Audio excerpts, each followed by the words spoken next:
بسم الله الرحمن الرحیم. اول خو ټولو مېلمنو له په خیر راغلی یم او بیا پالک ملنګ صاحب له د کتابونو مبارکي ورکوم. وایي ډېرو خبرو نه به راتېرېږو، شعرونه به یو. شعر ده چې اے خبرلوسا دلته عقل بیخي کار نه کوي. اے خبرلوسا دلته عقل بیخي کار نه کوي. مقدمه مې په دیوال د یو تصویر سره ده او ما چې ړومبی نظر لیدلی بدې شوی مې دی. د ستا د څومره وخت یاري ده دې خنزیر سره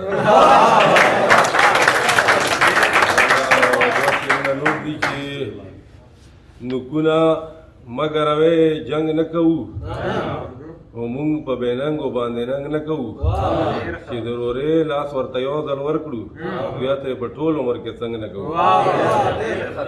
او دوه شعرونه نور دي چې اوس مې د ثواب او ګټې دواړو کار معلوم کړو.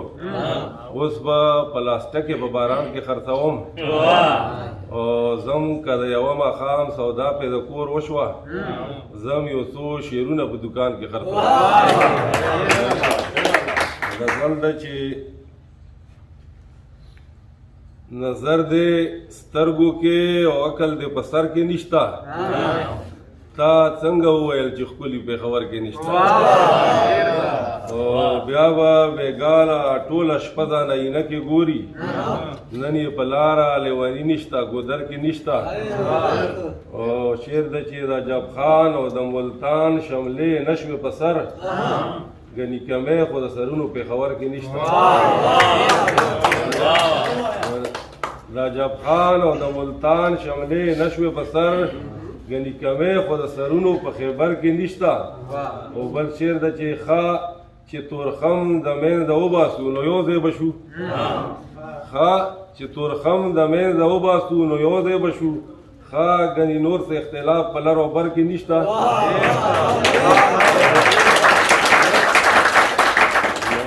ارمان چې ټول عمر روژه وی خو چې خپل وطن وی. په پردیسۍ کې خوند مزه په یو اختر کې نشته. شعر دی ملنګ صاحب چې یار رضا کړي او د ځان سره یې نقد راولي داسې منصف داسې بار دی په نظر کې نشته. مننه. او که څوک اصیل وي ورته دغه اشاره کافي ده. که څوک اصیل وي ورته دغه اشاره کافي ده چې د شوتلې خوند سلامه په زودر کې نشته. اخیری شعر ده چې سلامه زه چې سمندر کړي په یوه کوزه کې.